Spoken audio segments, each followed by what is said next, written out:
on va y arriver, on est tous là. Donc, on a quand même un beau segment devant nous de 45 minutes. Donc, comme j'expliquais au début de la journée, pour ceux qui étaient là dans d'autres segments, le segment Expérience 4.0 a pour objectif, en fait, d'écouter l'expérience, en fait, de notre entreprise invitée aujourd'hui, qui est Dolbec. En fait, on a Hugo Dastou, qui est directeur général chez Patate Dolbec. Bienvenue, Hugo. On est très, très content de vous recevoir aujourd'hui. Évidemment, vous avez fait un projet avec un de nos membres qui est Vauban. En fait, il y a Hugues, en fait, qui est avec nous aussi. Écoutez, on va partir tout de go. Comme je disais tantôt, l'objectif, c'est de venir, en fait, que Hugo, tu viennes nous partager, en fait, le beau projet que vous avez fait chez Patate Dolbec. En fait, vous avez installé un système de triage automatisé avec de l'intelligence artificielle. Puis, j'aimerais ça que tu m'en parles un peu plus. Comment ça a commencé, cette idée de fou-là, de dire, OK, la genèse d'un projet, tout ça. Parce que c'est vraiment ça qu'on veut faire ressortir dans notre segment Expérience 4.0. Les dessous d'un projet. Des fois, oui, on a des victoires. Hein. Souvent, on se flatte dans le sens du poil, puis on se dit, ah, c'était bien beau, c'était fun. Mais tu sais, il y a des enjeux dans des projets, tout ça. Mais c'est ça qu'on veut découvrir aujourd'hui. Comment ça a commencé. Puis j'aimerais ça que tu m'en parles un petit peu plus, Hugo. Ah ben, pas de souci. Bonjour tout le monde. En fait, l'origine du projet, en 2016, on a investi là, pour moderniser l'usine. On a sélectionné les technologies là, pour trier les patates avec des trieurs optiques, là, ce qui était le plus utilisé, je dirais, mondialement. On a travaillé avec le leader, on a implanté l'équipement. Ce qu'on s'est rendu compte après quelques années, c'est que la performance n'était pas à la hauteur de nos attentes. On parle il y avait des problèmes machines, de positionnement mécanique des patates dans l'équipement, mais à toute fin, la technologie au niveau des caméras, la technologie optique était plutôt un système expert où le manufacturier européen, en fait, quand fait une programmation, c'est pas à notre goût, on prend quelques photos, puis on lui envoie ça, puis il recorrige, etc. Bon, bref, pour faire une histoire courte, on disait que l'équipement faisait le travail de 60 à 70 évidemment, on visait plus que ça quand on a fait le projet. Puis, j'ai contacté le manufacturier pour essayer de voir avec lui comment il voyait ça. Puis, je me suis clairement rendu compte que pour lui, sa vision, quand j'ai dit que pour moi, je voulais dire, il faut se donner un objectif d'atteindre une perfection de 100 tout simplement pour éliminer le travail humain. Puis sa réponse a été, ben écoute, c'est impossible de faire 100 Bon, fait que là, on s'est un petit peu caltaillé. Je dis, si on ne vise pas 100 si on vise 80, on va livrer peut-être 75. Si on demande de viser 100, on peut-être arriver à 90, 95. Donc, on n'avait clairement pas une vision commune. Puis pour lui, son équipement c'était correct. Puis il n'y a rien qu'il pouvait faire. Puis il faisait déjà de l'intelligence artificielle et tout et tout. Fait que c'est là, en parallèle à ça, où j'avais rencontré Vauban pour un autre projet qu'on avait essayé de faire du côté de nos fermes. On avait monté un projet d'intelligence artificielle pour détecter les fameuses bébites à patates dans nos champs. Puis, dans le but de réduire l'application d'insecticides, donc on voulait en temps réel voir où les bébites sont. Comme je dis toujours, ils sont un peu nounounes, donc ils se tiennent tous en gang. Alors, on voulait, avec les caméras, voir les bébites à patates puis faire des fiches localisées. Fait que ça, c'est en lien avec nos objectifs de réduction là, de tout ce qui est tous les pesticides, fongicides et compagnie. Puis là, on a essayé de faire un projet avec un centre de recherche, puis ils ont travaillé là-dessus. Techniquement, ça fonctionnait, mais la rapidité, finalement, là, de l'algorithme, c'était trop lent. Donc, ça prenait 4-5 minutes à faire les calculs là, quand il faut quasiment faire ça en secondes, là, en quelques secondes. C'est à ce moment-là que, dans le cadre de ce projet-là, j'ai rencontré Vauban. Puis, on a fait des recherches. On avait des présentations pour des programmes de financement, notamment là, InvestAI, là, qui avait des programmes pour aider des projets comme ça. Puis, de fil en aiguille, ben, moi, j'ai dit, je pense qu'on a un projet qui serait porteur au niveau de l'emballage. Et c'est là qu'on a décidé de dire, comment on pourrait upgrader nos équipements du triage dans l'usine d'emballage là, pour dire, l'équipement n'est pas performant, comment on pourrait arriver à une performance d'autour de 80-90 en photographiant les patates pour trier selon les défauts et selon les grosseurs. Et c'est là qu'on a décidé de packager un projet, finalement, pour intégrer l'intelligence artificielle, pour prendre nos opérateurs les plus expérimentés puis les amener à entraîner un algorithme pour éliminer 100 du travail manuel de triage de patates. OK. C'est bon. Puis comment en êtes-vous venu à choisir vos bandes? Tu sais, les raisons pour lesquelles vous avez décidé de vous arrêter à travailler avec cette firme-là en tant que telle? Écoute, en toute honnêteté, ça a davantage été, je pense, autant de valeurs humaines que techniques, finalement. Là.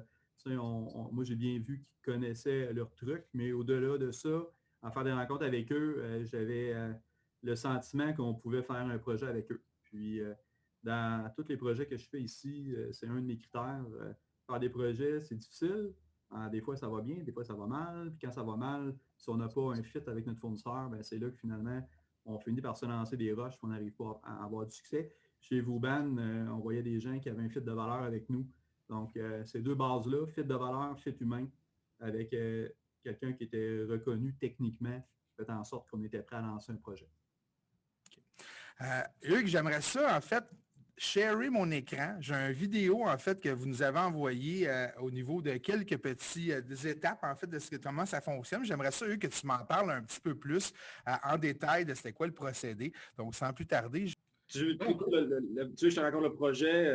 Non, mais comment tu sais, on parle de fit, justement. Souvent, ça fonctionne des deux côtés, hein, parce que je le sais, tu sais, vous êtes très occupé, vous êtes quand même une belle entreprise, d'une belle taille, mais tu sais, vous livrez les projets, tu sais, vous êtes efficace, tout ça. À un moment donné, quand on est efficace, c'est comme n'importe quoi. À un moment donné, on peut se permettre aussi de choisir nos clients. Hein. C'est important aussi d'avoir les bons clients. Souvent, l'entreprise nous choisit en tant que fournisseur, mais je pense que les bons fournisseurs aussi prennent le soin de bien choisir leurs clients, parce que c'est important tout ça.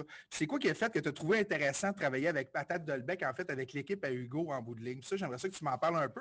Oui, effectivement, je pense que Vauban, on est chanceux, on est dans une belle position au Québec, puis on a la chance d'accompagner des super de beaux clients. Le fait est que le fit qu'il y a eu avec Patate Dolbec dès le début, avec Hugo d'abord, puis avec toute l'équipe, c'était issu du fait que, puis ça colle, vous allez l'entendre, parce qu'on n'arrête pas de répéter à nos clients, les objectifs étaient clairs, puis la technologie était utilisée pour les bonnes raisons. On n'arrête pas de dire à des entreprises qui nous appellent et qui décrochent le téléphone en disant « On veut faire de l'intelligence artificielle, on veut faire de l'intelligence artificielle. » Oui, OK, je vous entends, mais pourquoi? T'sais? Puis, qu'est-ce que vous voulez faire et quel problème vous voulez régler? Puis, quand on creuse cette question-là qui a l'air bien anodine, ça n'en est pas une pantoute anodine. C'est crucial, puis ce fit-là, on l'avait, d'objectifs quantifiables, puis Hugo était le bon gardien de ça, d'avoir des milestones, puis de les atteindre, etc. Fait que on a eu ce fit-là, puis dans le projet, nous, en plus, c'est sûr que quand on parle de l'agriculture au Québec, de l'agroalimentaire en général, ça vient chercher des valeurs chez nous qui sont autant parce qu'on est en pleine pandémie, on le sait, là, ça colle à nos besoins, je ne veux pas dire d'autosuffisance, mais au moins de produire chez nous et de manger local et de consommer local, etc. Aussi, ça colle à une économie forte, fait que d'avoir des entreprises qui sont performantes comme Dolbec avec un projet comme on l'a fait chez eux, bien, ça fit. Puis on n'arrête pas de dire la même affaire. Si on n'a pas de fun avec nos clients, ce que dit Hugo tantôt, on a une gang de fous, là, moi j'aime les appeler comme ça, affectueusement. Puis c'est sûr que je ne peux pas garder 60 rockstars de l'AI, de la programmation, de tout ça, si je les mets dans un projet avec le ministère des Finances, par exemple. Non, mais je suis très honnête, il n'y a pas de cachette, il n'y a pas de secret. C'est du monde qui carbure à l'innovation, qui carbure aux défis technologiques, puis qui carbure aussi au respect. Donc, les clients qui ne sont pas là, puis qui n'adhèrent pas à ces morceaux-là du puzzle, pour nous, ils vont nous faire plus de mal que de bien. Fait que, non, mais je comprends ce que tu veux dire, Hugues, dans le fond, parce que c'est un peu, un client devient une extension de l'entreprise, ça devient un département, parce que c'est une équipe, c'est un travail de collaboration, en fait, qui se fait. Parce que si le client n'est pas réceptif, il n'y a pas de sens de l'innovation ou du leadership numérique, à la limite, ou un thinking numérique aussi, ça devient très, très difficile, très, très compliqué. En même temps, on ne veut pas faire peur non plus aux entreprises qui nous écoutent aujourd'hui en disant, ben, moi, j'ai-tu le thinking numérique, ainsi de suite. Mais ça se développe, ça, Hugues, aussi, en même temps, là. Ben oui, puis c'est vrai que Hugo avait un background où il avait déjà navigué dans les projets technologiques, mais ce n'est pas tout le temps le cas. Il ne faut vraiment pas entendre que c'est nécessaire et que c'est une prémisse de départ pour commencer une transformation numérique ou autre chose. C'est tout simplement de dire, si je dirais, il faut que les gens soient prêts à s'embarquer. Fait que il faut y croire. Donc, le believe est hyper important. Puis après ça, il faut construire une relation de confiance. Fait que s'il n'y a pas ce sentiment de relation de confiance, donc le fameux trust, puis les technos vont rester une zone où nous, on a une job à faire. On a une job, je dirais, d'explication, information, sensibilisation sur comment ça marche, puis crever cette espèce de boîte noire, ou espèce de bulle noire où les technos sont toujours présentés comme étant de la magie. Ce n'est pas de la magie. C'est des mathématiques. OK, fine, c'est des mathématiques extrêmement poussées, puis c'est des techniques mathématiques très complexes. Mais ça reste que c'est pas de la magie et que c'est fait par des gens qui ont étudié là-dedans. Puis c'est des logiciels, donc des ordinateurs qui calculent ces mathématiques. Fait que on essaie de mettre beaucoup de réalisme et de beaucoup aussi de pas faire de fausses promesses. Les technologies, un des trucs qui m'énerve énormément, c'est la promesse du Saint Graal. L'algorithme qui va tout faire, l'algorithme qui va tout régler. C'est pas vrai, là. Puis c'était le fun, entre autres, une des choses que, bien évidemment, on a tout de suite identifié avec Dolbeck, c'est que le projet était très cadré. Les objectifs étaient clairs. Puis quand on veut faire travailler l'intelligence artificielle dans un contexte précis, c'est là que c'est puissant. Puis la vision, dans le monde de l'agroalimentaire, s'il y en a qui se cherchent souvent, les projets en vision, c'est les plus le fun parce que c'est des technologies tellement matures. Tu peux poigner des caméras, puis Hugo l'a vécu, là, il y a des caméras qui ont 5-10 ans, avec des caméras 4K de grade industriel. Aujourd'hui, ça coûte 1500$, puis il y a un petit processeur dans la caméra embarqué, dans lequel on vient on vient installer l'algorithme, qui roule tout seul. Et quand on n'y a même plus de données dans le cloud, ça se fait sur la caméra pour une canne qui vaut 1500, qui en valait 15-20 000 il y a 5-10 ans. Fait que tout ça, c'est tellement démocratisé aussi qu'on vient on vient casser certains paradigmes dans la tête des gens, puis on vient mettre une grosse dose de réalisme. Ben, c'est ce que j'aime dans l'approche, puis on en discutait justement la semaine passée quand on a fait notre rencontre ensemble, puis qu'on discutait de tout ça. Puis moi, c'est ce que j'aime justement, c'est le côté humain, c'est le côté démocratiser les choses. Comme tu dis, enlevons un peu la magie. Moi aussi, je trouve ça souvent trop un peu rocambolesque. Des fois, on entend des entreprises en technologie, ils essaient de nous garder le mythe, ainsi de suite, où ça a l'air quasiment d'un conte de fées dans un monde de licorne, alors que si on est sur le terrain, on sait qu'il y a des trucs mécaniques, il y a des outils, il y a des équipements maintenant qui sont très, très abordables. Puis avec la logique, ça part toujours d'une logique de qu'est-ce qu'on veut faire en bout de ligne. Puis ça donne souvent, tu sais, moi je pourrais dire, c'est souvent un projet, ce qui va faire un projet fonctionne bien ou fonctionne pas bien, c'est souvent les humains en arrière du projet et non les outils technologiques en tant que tels, tu sais.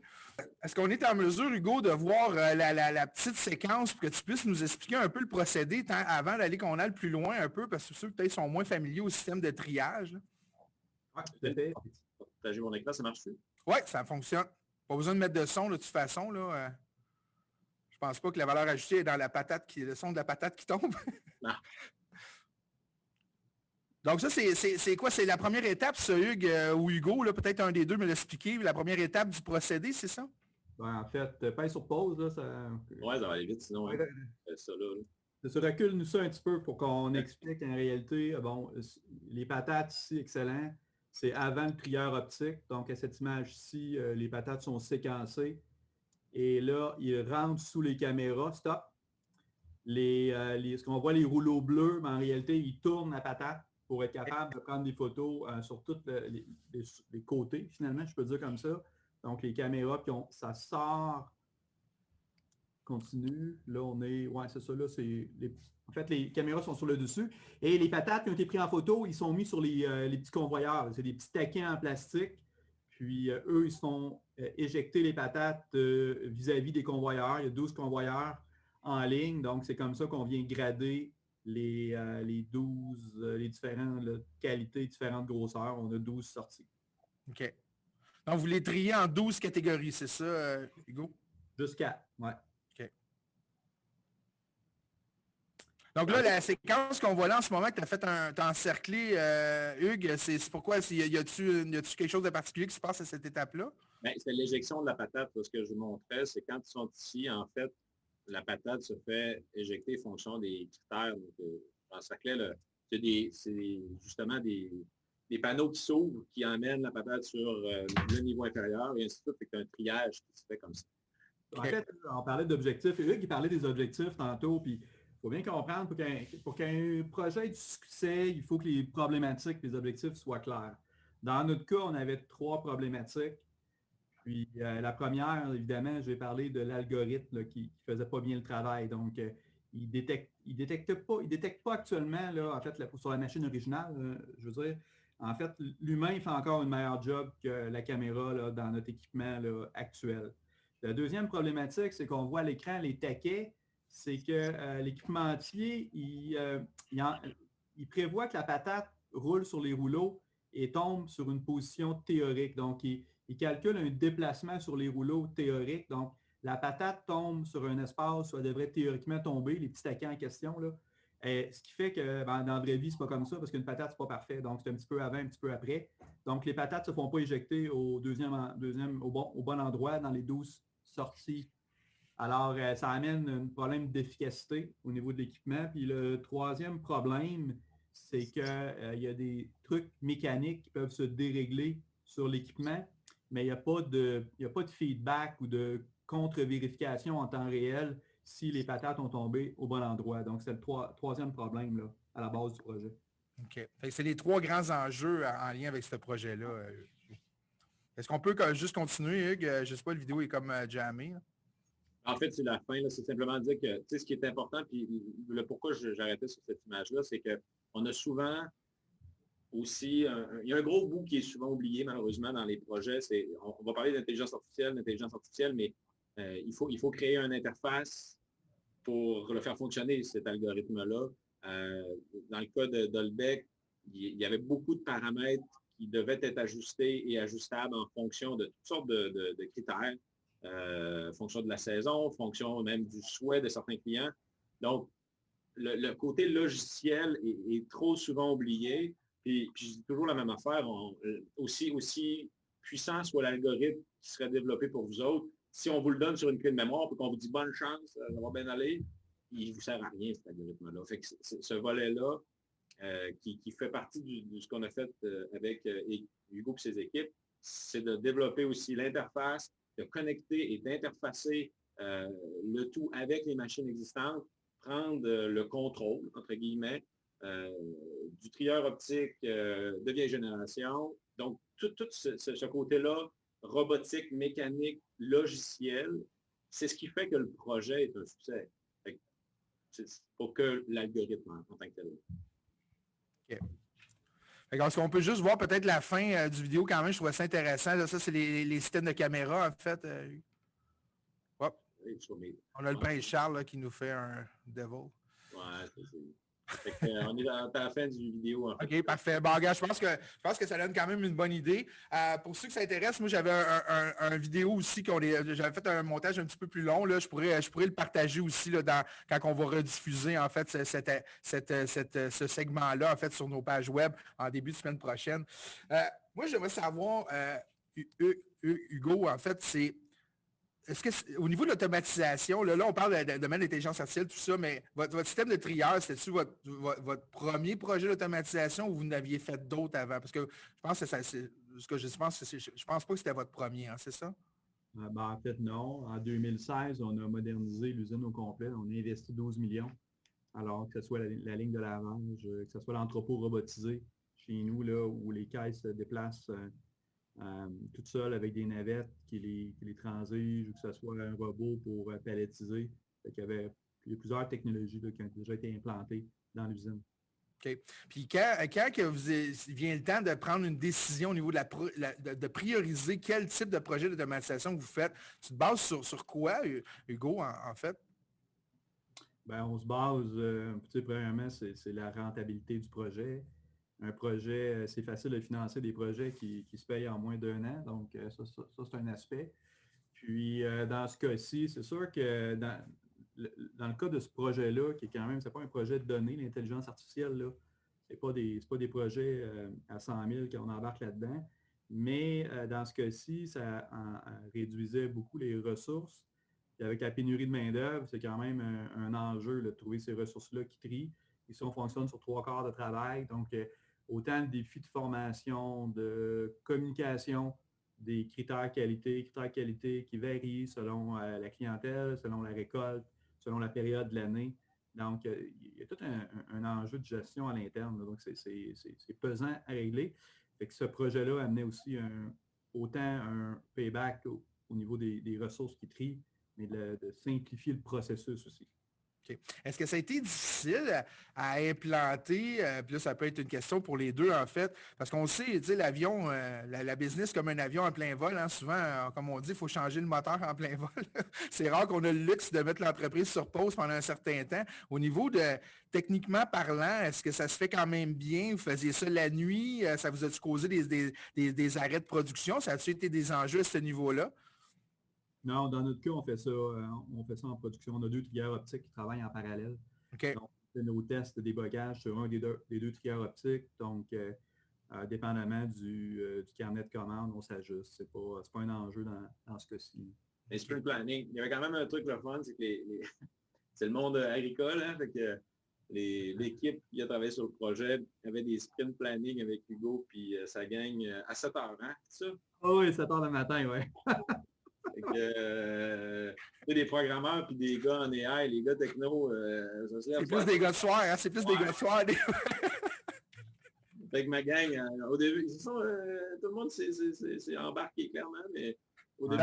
Là, il posait la question, le 7 heures, c'est avant Télétoon de la nuit ou après Télétoon de la nuit qu'il faut faire le meeting? Ouais, quasiment. En tout cas, les enfants n'étaient pas levés dans certains cas. Ouais, c'est un beau côté, ça, de votre équipe quand même. Leur flexibilité, puis leur côté, leur sensibilité aux besoins des clients, ils sont vraiment à l'écoute, puis on n'est pas à s'ostiner à justifier pourquoi on veut telle chose. Quand on explique le besoin, ils catchent vite, puis ils comprennent. C'est vraiment le fun. Et, écoute, avant d'aller plus loin, les gars, j'aimerais ça voir peut-être parmi ceux qui nous écoutent présentement, s'il y en a qui auraient déjà des questions, parce qu'évidemment, le temps passe excessivement vite. On a en théorie jusqu'à 14h10 pour ce segment-là. Il nous reste encore 12 minutes. Moi, j'irais peut-être, s'il y en a qui ont des questions, en fait, c'est assez simple, c'est comme dans les autres segments qu'on a fait auparavant. La consigne, c'est d'allumer votre caméra, d'allumer votre micro, de vous présenter votre nom d'entreprise, puis poser votre question. Fait que je vous demande comme ça, s'il y en a qui ont des questions, soit pour Hugues ou pour Hugo. On est tous oui, on aimerait ça vous entendre. Je sais que c'est probablement toi, peut-être, Hugues, qui a le control, hein, comme on sait, sur les participants. Fait que peut-être, je vais juste peut-être faire mon écran. Là, tout le monde, les caméras sont à off, les micros sont à off. En même temps, on a peut-être bien répondu aux questions, mais en même temps, comme je disais dans les autres segments, il n'y a pas de mauvaises questions, gênez-vous pas. Toutes les questions sont bonnes à poser. Il n'y a pas de. En fait, il ne faut pas se gêner. Là, il n'y a pas. Peut-être que tu pourrais en poser une, toi, une question, en fait, Hugues, que tu aimerais savoir, les gens, qu'est-ce qu'ils pensent, en fait, c'est quoi les questions qui se fait poser plus souvent par rapport au AI? Tu sais, le AI, en fait, c'est tellement intangible, tu sais, c'est facile, un bras de robot, un convoyeur, tout ça, mais de l'AI, c'est comme de l'air, tu sais. C'est quoi la question qui se fait poser plus souvent? Ben, en fait, la question qu'on se fait poser très souvent, c'est justement ce que tu mentionnais tantôt, on est-tu prêt? Puis, à cette question-là, il y a une réponse toute simple. C'est qu'aujourd'hui, en 2021, l'intelligence artificielle, là, on ne se rend même pas compte jusqu'à quel point dans nos téléphones, c'est bourré d'algorithmes. Puis comment dans notre quotidien, comme consommateur, on utilise et on croise de l'intelligence artificielle. Fait que la question n'est pas bonne, en fait. C'est pas ça la question. C'est pas est-ce que je suis prêt pour l'AI? C'est plutôt c'est les questions qu'on a mentionnées tantôt. Est-ce qu'il y a un retour sur investissement? Est-ce que le projet est viable? Puis il faut considérer l'intelligence artificielle comme un outil de plus dans le coffre à outils des technos aujourd'hui. Si c'est ça le thinking, on va chercher le problème et après ça, on va se poser des questions sur quelle technologie et ou quelle solution on pourrait utiliser pour résoudre le problème.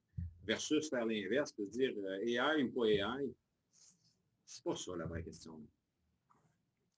Là, on a un premier brave, notre ami Ted Sarrazin. En fait, j'aimerais ça que tu te présentes, Ted, puis en plus, tu poses la question soit à Hugues ou à Hugo. Bonjour, Oui. Ted. Bonjour Hugo, bonjour Hugues, Bonjour. bonjour Carl. Moi je m'appelle Ted Sarrazin de Bekoff Automation. Hugues, on se connaît un petit peu aussi. Ouais. Donc en fait, Hugues, ma question c'est pour toi, j'en ai deux. Puis pardonne-moi, peut-être tu l'as déjà mentionné au début, puis je l'ai manqué. Je voulais savoir au niveau de Vauban, est-ce que vous couvrez à l'extérieur du Québec? Est-ce que vous allez aussi ailleurs au Canada dans vos projets? Oui, de plus en plus, mais ça reste aujourd'hui, très franchement, on a beaucoup de projets au Québec. On a un projet qui débute en Ontario dans peu de temps et on commence certains trucs aux États-Unis. Mais on a déjà réalisé des projets dans le passé, mais pour être très franc, au Québec aujourd'hui, il y a beaucoup, beaucoup de projets capotés qu'il faut qu'on démarre, là, puis même un nouveau chez Dolbec. Donc, on fait le choix aussi, en quelque sorte, là, de commencer par nos entreprises de chez nous. Un peu comme je le disais au début, là, il y a vraiment un souhait chez Vauban d'aider notre économie québécoise après canadienne, puis après ça, on verra. Là. Mais nos business, puis tantôt, Carl, tu m'as dit si j'avais une question, mais j'en ai une claire, puis peut-être je sais qu'on s'est tellement croisés souvent, puis toi, je connais ton point de vue, mais nos business, qu'est-ce qu'ils attendent? Moi, j'ai vraiment cette question-là. Qu'est-ce que nos entreprises attendent pour se transformer, se digitaliser? Peu importe, là, si tu de l'AI, c'est pas de l'AI, c'est pas grave. Mais crème, on a tellement, puis j'en croise tellement trop souvent, des entreprises qui sont restées à la même place qu'ils étaient il y a 20 ans, 30 ans. Fait qu'il y a des fonds, il y a du cash sur la table, il y a des subventions. Hugo mentionnait, le projet a été subventionné par InvestAI. Tu sais, InvestAI, il paye 50% du bill total qui inclut des PLC, des costs, qui inclut n'importe du hardware, qui inclut le software, qui inclut s'il faut mettre en place un data lake, il faut mettre en place des bases de données, le volet AI, bien évidemment. Pour un projet jusqu'à hauteur de 2 millions, on va faire un chèque d'1 million de dollars de subvention pour que ça commence. Fait que je me dis, ça, c'est des programmes de subvention qui ne reviendront jamais. Maintenant, tu sais, le gouvernement, moi, j'ai souvent, pendant des années, j'ai eu peut-être des retenues à dire qu'ils faisaient tout ce qu'il fallait. Là, il y a quand même des trucs vraiment cool en place. Fait que je pense que ce timing-là, c'est à nos business de le prendre aussi, de l'attraper. Fait que l'argent, les fonds, c'est pas un enjeu, en fait, Hugues, parce que les fonds sont disponibles. Il s'agit de voir c'est quoi le retour sur investissement. Mais est-ce que tu penses à quelque part, parce qu'on jase, ouvertement, en fait, est-ce que tu penses que c'est une question de je dirais pas d'ignorance, c'est pas une question d'ignorance, mais une question des fois qu'on connaît pas quelque chose, on a une peur de l'inconnu. Tu sais, des fois, un malheur connu est toujours plus confortable qu'un bonheur inconnu, à quelque part. Est-ce que tu penses que c'est ça? Pourquoi les entreprises, des fois, bougent pas, restent dans leur petite pantoufle de béton, comme on dit souvent, là, c'est ça? Bien, il y a une peur, oui, mais je pense qu'il y a beaucoup plus dans la mauvaise conception, le réflexe. Je vais appeler ça le réflexe. Puis j'ai un projet, le fun, là. Autant Dolbec, c'est un mot, peut-être un bel exemple parce qu'on mange toutes des patates. Mais on a un projet. On aime ça, les patates. Ben, on aime ça en plus. Non, mais tu sais, c'est dans l'agroalimentaire. C'est parlant l'agroalimentaire parce que tout le monde sait qu'on en a besoin puis comment ça marche, entre guillemets. Sauf que, tu sais, il y a des entreprises qui ont des réflexes d'acheter une vanne, je vais acheter un camion supplémentaire ou une machine de plus. Tu sais, il y a l'aspect achat d'une machine qui est le réflexe versus les technologies. Pour répondre à ta question, moi, je pense qu'il y a une question de connaissance et d'éducation. Donc, c'est ce qu'on appelle plus récemment, ça s'est nommé et ça commence à être popularisé, mais la littératie numérique. Donc, tu sais, tu as plus de monde pas mal au Québec qui écoute Occupation Double que Découverte le dimanche soir à 6h30. Là. Ah, mais là, l'amour est dans le prix, c'est populaire à cette heure, fait que ça nous fait quand même une petite ouverture à ce niveau-là. Mais tu sais, mettons que tu écoutes les deux, au pire, enregistre un, puis réécoute-le, là, mais je pense que le volet, au moins comprendre la base de crime, les technologies, j'en ai partout autour de moi. Ça, c'est le petit kick qui manque pour arrêter ce réflexe de dire, je vais acheter une vanne de plus, je vais acheter un camion supplémentaire, là, ça va régler mon problème. Mais en fait, non, mais tu amènes un super bon point, puis on en avait parlé la semaine passée quand on s'est rencontrés. Tu sais, quand une entreprise n'a pas les ressources à l'interne avec la connaissance du leadership numérique, tu sais, des connaissances numériques là, ou de projets ou ainsi de suite. Tu sais, Hugo, c'est un exemple un peu à part dans le sens qu'il avait déjà fait des projets de transformation ailleurs, dans d'autres entreprises, ainsi de suite. Mais quand tu n'as pas ça, c'est donc important de t'entourer de partenaires de confiance pour avoir une équipe de collaborateurs. Tu sais, on le sait, vous avez déjà collaboré avec l'équipe de TED chez Bekoff, à titre d'exemple, mais justement, j'aimerais ça que tu me parles un peu, Hugues, de l'importance d'un réseau de partenaires qui sont habitués de travailler ensemble, puis qu'il y a un lien de confiance qui s'installe, puis ça peut créer une sorte de SWAT team autour de l'entreprise qui a peut-être un peu moins ces connaissances-là, puis qui n'ose pas faire le pas parce qu'on ne s'aventure pas d'un voyage dans lequel on ne se sent pas équipé pour aller, puis l'être humain est fait comme ça. Fait que ça, je pense, j'aimerais ça que tu m'en parles un peu, Hugues, puis même Ted, si tu veux embarquer aussi dans la discussion, go for it. Ouais, ben, en fait, excuse-moi, car moi, j'avais juste une autre question peut-être avant. Vas-y, si tu me ouais. permets, Non, vas-y. c'est toujours pour toi, Hugues.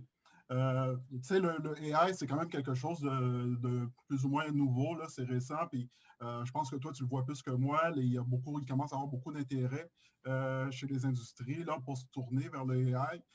Par contre, moi, ce que je perçois, c'est qu'il y a beaucoup de gens qui veulent y aller, qui veulent faire du AI, mais ils ne savent pas exactement qu'est-ce qu'ils veulent faire. Est-ce que Ben, est-ce que vous arrivez avec des propositions, des solutions sur, par exemple, un client qui veut modifier un équipement et dire, OK, ben voici le data que vous devriez collecter. Est-ce que c'est le genre d'approche que vous avez ou vous attendez vraiment que ce soit le client qui vous donne, OK, voici ce que je veux faire, puis aidez-moi à me rendre là? Les deux arrivent, mais dans tous les cas, on se permet de challenger. Donc, Okay. même Hugo, demandez-lui, on s'est assis avec, puis son projet pour lui, quand il nous a approchés, c'était clair. On a quand même pris, parce que c'est aussi notre job, il faut bien se le dire. Tu sais, mes experts en IA, j'en suis pas un, là. J'ai pas le post-doctorat ou le doctorat ou la maîtrise en intelligence artificielle. J'ai la gang qui ont ces diplômes-là, mais c'est ces gens-là qu'il faut asseoir autour de la table pour venir dérisquer le projet, venir voir la faisabilité technologique purement et simplement, venir voir machine pour capteur, PLC, Alouette, qu'est-ce qu'on a besoin. Tout ça, c'est avant de partir qu'il faut le faire, là, cette analyse-là. Fait qu'on le fait anyway, Ted. Après ça, des fois, on va arriver à une conclusion qui va être de dire, OK, all good, toutes les flags sont ouvertes, ce qui était le cas chez Dolbec. On part. Après ça, on a aussi des conclusions qui sont très, très contraires à ça souvent, là, puis qui vont dire, ben non, finalement, votre projet, il est peut-être intéressant, mais on n'est pas dans les quick wins. Tu sais, il y a différentes façons de mapper les projets en termes, entre autres, d'impact versus risque ou effort, difficulté. Puis des fois, tu te rends compte que tu es dans tes big bets, tu es à l'autre bout du spectre, puis que tu as une tonne de quick wins que tu n'as pas attaqué, que tu n'as pas adressé. Fait que souvent, on va ramener nos clients, on va dire, ben, checker, on ne devrait pas taper là-dedans en premier, puis on va commencer, parce que c'est des ROI faciles, c'est des ROI rapides, c'est des technos faciles, en tout cas, qui ont très peu de risques. Donc, on ramène nos clients dans cette équation-là. Puis aujourd'hui, on parlait de subvention tantôt. Nous, on est admissible à une subvention qui est assez intéressante, merci, qui paye pour 30 heures, on le fait entre autres encore avec Dolbec pour son nouveau projet. Sur 30 heures, il y a 75 du bill qui est payé juste pour faire ce que tu mentionnais. Donc, on vient faire ce qu'on appelle, nous, du problem framing, project shaping. On est resté en anglais, là, mais c'est des méthodes qui existaient, qu'on n'a pas réinventé, on les a mis à notre sauce, à notre saveur, mais ça coûte 1500$ à une entreprise pour un 30 heures où on arrive plus comme une piqûre de guêpe et on vient valider. Ça se fait-tu? Ça marche-tu? Ça va-tu marcher? Ça coûte combien? C'est quoi ton ROI? Pas on sort. Parce qu'on n'est pas des consultants. On est une firme techno de tripeux. Fait que, tu sais, puis Hugo, j'ai dit jour 1, on n'est pas des consultants. Et quand on rentre, là, des jours, ça nous énerve. On parle en heures, justement, pour rester loin de la journée. On est on a de la misère à dire qu'on va passer une journée à faire de la consultation. On n'est pas des consultants. Fait que, Hugo, c'est vrai ce que tu dis? Oui, tout à fait. C'est vrai, ça me reconnecte au début du projet là, quand même. Il y a quelqu'un dans ta gang là, qui était obsédé par avoir des données puis calculer le retour sur l'investissement. Puis, on a collecté beaucoup de données puis on a fait des hypothèses. C'est un beau réflexe que vous avez là, pour vous backer dès le départ. Il faut un réseau, ce que disait Carl tantôt. Il faut un réseau. Oui, il faut un réseau partenaire. On travaille avec les fournisseurs de patates Dolbec, forcément. On n'a pas le choix. L'entreprise qui prétend tout faire, a failli. Ou en tout cas, fait pas bien. Je veux juste dire ça. C'est ça. Puis, tu sais, l'innovation a changé aussi. C'est comme ça maintenant. C'est un réseau de partenaires puis d'innovation qu'il faut bâtir autour de l'entreprise. Il y a des choses qu'on peut maîtriser à l'interne, mais si on ne l'a pas, c'est pas grave, là. Nous, depuis 2016, on a fait le projet comme ça ici chez Dolbec. Je veux dire, on a fait un projet de modernisation. C'était 12 millions qu'on a investi à cette époque-là. Je n'avais même pas un ingénieur. J'avais une équipe de maintenance qui tenait à bout de bras une usine qui avait 30 ans. J'ai fait le projet tout seul, mais avec des partenaires qui étaient en Nouvelle-Zélande, des gens au Québec, etc. Tu sais, puis c'était des Teams, des vidéoconférences. C'était pas des Teams à l'époque, c'était des Skype. On faisait des Skype aux semaines pour designer le projet, tu sais, là. Mais ça marche, là. Je veux dire, ces gens-là, je le dis souvent, moi, c'est plus des fournisseurs, c'est des partenaires, c'est des amis. C'est ça la clé, trouver les bons joueurs autour de nous pour nous amener les technologies puis participer à ces projets-là d'innovation, que ce soit technologique, robotique ou intelligence artificielle. Dérisquer les projets, dérisquer-les avec une affaire que, mon Dieu, j'ai l'impression que les entreprises ont peur de faire, appeler des références. On le fait quand on embauche du staff. Ouais. Moi, tu sais, puis Hugo, il y a eu quelques coups de fil de certains nouveaux clients chez nous, mais tu sais, nos clients quand ils sont contents, mais ils vont le dire que ça a bien été. Fait que, tu sais, c'est quelque chose aussi qui est important que, je pense, les entreprises entendent et fassent. Puis les joueurs clés, là, Kinova, Robotique à Québec, on se connaît pas. Les joueurs qui t'étaient, dont c'est vu maintes et maintes fois, à un moment donné, l'écosystème, il se structure, puis il se structure bien. Ouais. Puis si tu n'es pas capable de donner des références en intelligence artificielle, crime, je suis désolé, là, mais grattez-vous la tête avant de donner un projet. Écoutez, messieurs, le temps passe super vite. C'est vraiment, vraiment, vraiment passionnant la discussion. En terminant, j'aimerais laisser le mot de la fin, en fait, à Hugo. Ma question serait, si un agriculteur là, il a le goût de faire un projet, il venait te voir et il disait, Hugo, c'est quoi tu me conseilles? Ça serait quoi tes conseils que tu aurais à faire? Un conseil principal, en fait, là, qui l'aiderait là, dans sa réflexion, dans l'avancement, dans le désir de mettre en place un projet en ce moment? Bon, premièrement, un projet d'innovation, c'est des risques. C'est juste des risques. Puis on doit le séparer en plusieurs parties pour dire combien je suis prêt à investir d'argent. Une fois qu'on a déterminé les objectifs, là, il reste qu'un paquet de risques. Donc, ma première phase, combien je suis prêt à investir, on s'entend, combien je suis prêt à perdre d'argent. Je crois au projet, mais c'est de l'incertitude d'innovation. Donc, combien je suis prêt à perdre pour réduire tel risque, aller chercher telle réponse pour m'amener à une étape où je vais dire, est-ce que je tue le projet ou je le continue? L'étape suivante, ça va être la même chose. Combien la prochaine étape va me coûter pour encore réduire des risques pour atteindre mes objectifs? C'est ça l'innovation. Donc, objectif précis, segmentez votre projet puis soyez prêt à perdre de l'argent pour en gagner beaucoup. C'est ça l'innovation. Exact.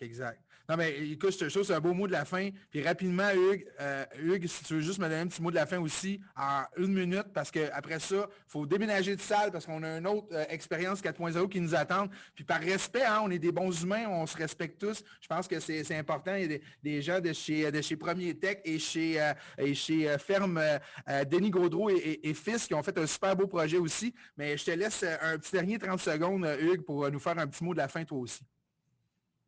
Ben, j'ai pas malheureusement. Vas-y, feeling. Non, mais je ne suis pas capable de m'en retenir, de dire qu'il faut avancer et qu'il faut que le monde se mette en mouvement. C'est un message que je nomme tout le temps, mais je ne me tanne pas, c'est pas important. De se mettre en mouvement de la bonne façon, puis de commencer petit, puis l'innovation, il faut le voir comme quelque chose qui doit être vu en continu. Envisagez pas le projet gigantesque, titanesque qui va vous faire peur et vous faire peut-être mal. Envisager les bons steps et l'innovation, il faut le gérer exactement comme un certain pourcentage. En fait, la loi du 1 en formation, tu investis 1 dans la formation de ta main-d'œuvre annuellement, c'est une loi. Bien, c'est un pourcentage qui devrait ressembler à 3 peut-être 5 si tu investis en innovation technologique, juste pour te garder à jour. Fait l'investissement en continu en innovation. puis se mettre en mouvement pour que nos business restent compétitifs. C'est la clé, c'est ce que je souhaite. Puis je pense que si je peux rajouter de la résilience, de se donner le droit à l'erreur aussi pour venir faire un petit complément de ce que tu viens de dire, Hugues, puisque c'est si bien dit, Hugo, de se donner le droit à l'erreur, puis d'y aller des petits bouts. En fait, quand on fait des erreurs, au moins, on ne fait pas une erreur fatale, mais de ne pas se décourager non plus, hein, parce que c'est souvent ce qui est intéressant, c'est le chemin entre le point A et le point B. C'est pas nécessairement le point B, parce qu'après, j'ai une autre nouvelle, il va y avoir un point C et un point D, tu sais, fait que c'est ça. Il y a une question d'Isabelle Auclair. OK, vas-y, rapidement. Oui. Attends, on va regarder, c'est quoi? Mon son est ouvert, vous m'entendez bien? OK, vas-y, Isabelle. Autrement dit, j'aimerais ça savoir, quand que vous êtes allé en innovation, quel levier vous êtes allé chercher pour le faire? Les leviers, dans ce cas-ci, c'est sûr que l'intelligence artificielle, là, c'est abstrait, c'est pas évident. Fait que, au début, moi, j'ai convaincu l'équipe de direction qu'on était prêt à perdre 200 000 $ dans ce projet-là. Fait que c'est le premier levier que je suis allé chercher auprès de l'équipe de direction. Puis après, on est allé chercher là, vraiment là, le cash des subventions d'Invest AI parce que sans ça, honnêtement, on ne l'aurait pas fait le projet parce que comme grosseur d'entreprise, on n'aurait pas été prêt à perdre le montant là, complet. Là, il faut comprendre que là, j'ai bâti de l'expérience, je comprends mieux ce que c'est l'intelligence artificielle, puis je suis prêt à voir ça différemment. Là. Le prochain projet qu'on fait, on va être moins inquiet aussi parce qu'on a développé une expérience autour de l'intelligence artificielle. Merci beaucoup. Non, mais c'est pas vrai que je veux pas couper ce cours, en fait, parce qu'on pourrait se retrouver dans l'autre, on peut se retrouver aussi tous, la gang, dans l'autre segment 4.0. On va avoir d'autres questions, on peut aborder ces questions-là aussi, il n'y a pas de problème. On va poursuivre la discussion, c'est juste que là, on a nos gens de chez la ferme Denis Gaudreau qui nous attendent patiemment dans l'autre salle. Donc, je vous invite, en fait, à déménager dans l'autre salle. Puis ceux qui, je vais répéter aussi, ceux qui sont arrivés un petit peu en retard dans cet atelier-là, on va la rediffuser. Donc, on a enregistré cette session-là. Donc, c'est ça. Fait qu'on vous attend dans l'autre salle. Merci beaucoup, Hugues. Merci beaucoup, Hugo, de votre temps si généreux. Et belle réponse et des beaux enjeux. On vous remercie beaucoup. Puis, on reviendra un peu aux nouvelles dans nos prochaines journées de l'agriculture automatisée, voir comment évoluent vos projets. Ça va toujours nous faire plaisir de vous recevoir. Merci, monsieur. Bye bye.